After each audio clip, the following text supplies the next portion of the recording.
O Macedo entende que as doenças elas são um resultado direto da operação de espíritos malignos. Aqui eu vou ler uma entrevista que ele deu nas páginas amarelas da Veja, alguns anos passados. Ele fez a seguinte declaração, que há pessoas que têm feridas nas pernas que não cicatrizam nunca. Por quê? Aquilo é um espírito que está alojado ali. Aqueles que têm dor de cabeça constante, dor na espinha, tem alguém aqui com dor nas costas? Aquela que não há médico que descubra a causa, isso é resultado da ação de um espírito maligno. Então, o Macedo acredita que os espíritos malignos, eles entram na vida, inclusive dos crentes, e provocam determinadas doenças, geralmente são aquelas doenças incuráveis, que não tem resposta de médico, não tem remédio que resolva, então tem um espírito alojado ali na vida daquela pessoa. E como é que esse espírito entrou ali? Porque o crente deu brecha. Ele cometeu algum pecado, ele levou para casa algum objeto da bruxaria.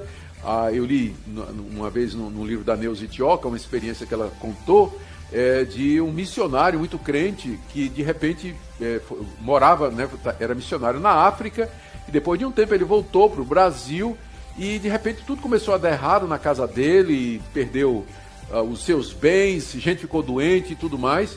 E aí então trouxeram uma profetisa de uma dessas igrejas e a mulher foi lá, não é? E orou nos quartos e tudo mais, teve uma revelação de que o problema era uma imagem que ele tinha trazido lá da tribo. Ele trabalhou durante muitos anos com a tribo, ele era uma tribo idólatra, né, que adorava deuses, e eles tinham aquelas imagens em tudo, e esse missionário acabou trazendo uma daquelas imagens, não para adoração nem para nada, né, mas até cultura ou lembrança do que era aquilo. E a mulher disse, olha, isso aqui deu autoridade e abriu as portas para que um demônio entrasse na sua família, na sua casa, e então trouxesse todos esses males. E depois que eles queimaram, né, quebraram as maldições e quebraram aquela imagem, tocaram fogo, então a paz e a tranquilidade de fato voltaram. Então o Edir Macedo acredita nesse tipo de coisa. E eu vou falar sobre isso daqui a pouco. Ele vê a cura divina como sendo alguma coisa inerente nas feridas de Jesus e que é um direito de todo crente receber. Ele diz aqui, olha, a cura divina é um direito adquirido através de Jesus Cristo, não é uma questão de fé, mas simplesmente de aceitação por parte do doente do sacrifício realizado pelo Senhor na cruz do Calvário, isto é, e aí ele cita Isaías 53:5, pelas suas pisaduras nós fomos sarados. Então, de fato, o profeta Isaías diz lá no capítulo 53 da sua profecia que pelas feridas de Cristo nós fomos sarados e curados das nossas próprias doenças e das nossas próprias feridas. O que é que a gente pode responder a isso aí? Primeiro, o que é que o profeta Isaías, e na verdade Mateus, se você quiser abrir comigo aqui, é importante essa passagem, Mateus capítulo 8, que é muito citada por Edir Macedo e por outros que defendem a cura divina como um direito do crente. Mateus 8, 16 em diante. Chegada a tarde, trouxeram para Jesus muitos endemoniados, e ele meramente com sua palavra expeliu os espíritos e curou todos os que estavam doentes, para que se cumprisse o que fora dito pelo profeta Isaías. Ele mesmo tomou as nossas enfermidades e carregou com as nossas doenças. Então, o profeta Mateus, ele pega a profecia de Isaías e diz que, ao curar os doentes, Jesus estava cumprindo aquilo que Isaías tinha dito, que o Messias levaria sobre si as nossas doenças. Não só os nossos pecados, mas as nossas doenças também. Então, com base nisso, Edir Macedo diz o seguinte, da mesma forma que você tem o direito de pedir perdão a Deus, e Deus lhe dá o perdão, você pode pedir a cura das suas doenças. Porque tanto os seus pecados quanto as suas doenças foram levadas por Cristo na cruz. Qual a resposta que nós damos para isso? A resposta, mais uma vez, é que essa interpretação é muito simplista, ela é reducionista.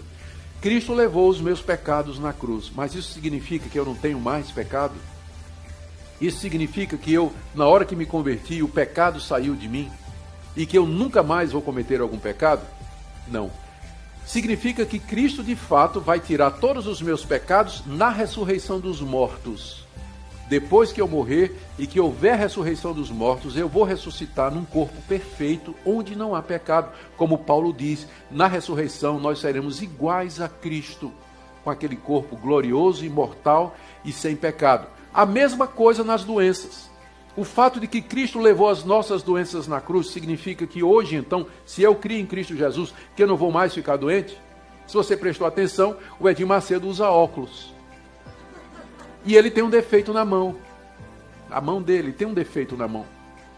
Significa que eu não vou ficar mais doente e que, portanto, não vou morrer? Porque qual é a causa maior de mortes hoje? Doença, né?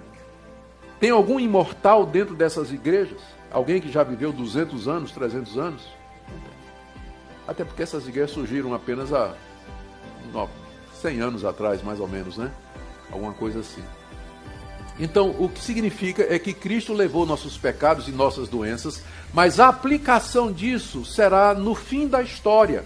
Quando Cristo vier em glória, que ressuscitar o seu povo, então o meu corpo não somente não terá pecado, como não terá doença nenhuma.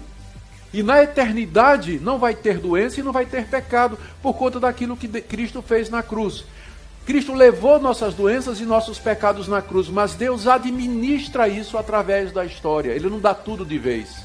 Ele me perdoa da culpa do pecado, e se eu orar e Ele quiser, Ele pode me salvar das minhas doenças hoje, mas não significa que Ele vai me livrar de todas as doenças e que eu tenho o direito de que Ele me cure toda vez que eu peço. Que esse é o problema da Igreja Universal. Por isso que eles marcam a reunião de cura. Quarta dos milagres. Venha cá receber sua cura, porque eles acham que o crente tem direito a ser curado porque Cristo levou na cruz as doenças. Mais uma vez eu digo, isso é uma interpretação simplista da Bíblia. E o que é que acontece? O cara vai lá, reivindica a cura, não é? E não fica curado, e aí o que é que vão dizer para ele? Você não teve fé. Não é que a pessoa não teve fé, a pessoa creu, a pessoa pediu. Mas só que ela pediu uma coisa que Deus nunca prometeu, que sempre haveria de curar as nossas doenças. E quando vem a decepção, aí larga a igreja, acha que Deus é mau, ou que Deus não existe. Por isso que tem tanto desigrejado hoje. É gente que ficou decepcionada com essas promessas que foram feitas nessas igrejas e que nunca aconteceram. E as pessoas, em vez de perceber que foram enganadas por um falso profeta, acham que o problema é de Deus, ou que o problema é a fé que eles não têm, trazendo desilusão e um grande problema para a igreja evangélica. Outra coisa, nem toda doença é causada por demônio, não.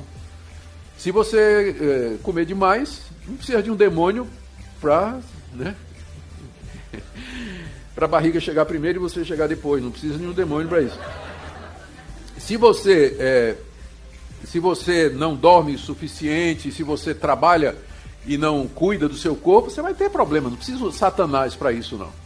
Então tem doenças que são resultado de hábitos errados nossos, escolhas erradas que nós fazemos.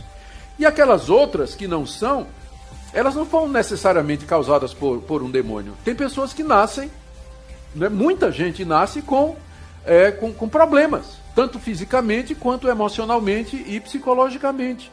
E não foi necessariamente um demônio, mas é o resultado da queda, do pecado da raça humana. O pecado nos afetou e a nossa descendência. De maneira que os nossos filhos, eles nascem com defeito moral, eles já nascem inclinados para o mal, e com defeito físico, defeito psicológico, emocional. Já nasce com isso. Não precisa o diabo para isso. A Bíblia é muito clara quando fala sobre isso. Também Deus nem sempre quer curar.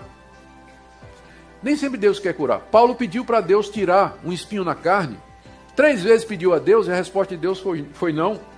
O profeta Eliseu diz lá no segundo livro dos Reis, no ano em que o profeta Eliseu morreu da doença em que ele havia de morrer. Eliseu tinha ressuscitado o filho da mulher de Sarepta, tinha multiplicado pães, tinha feito levitar um machado. Se tinha um homem de fé no Antigo Testamento, era o profeta Eliseu, que era o sucessor de Elias, mas ele morreu doente. Paulo não conseguiu curar Timóteo, mandou que ele tomasse vinho com água, uma sangriazinha discreta ali, né, para não provocar os irmãos que não gostam de vinho. Então Paulo mandou Timóteo misturar um pouco de água com vinho por causa, veja só o que Paulo diz, do teu estômago e das tuas frequentes enfermidades.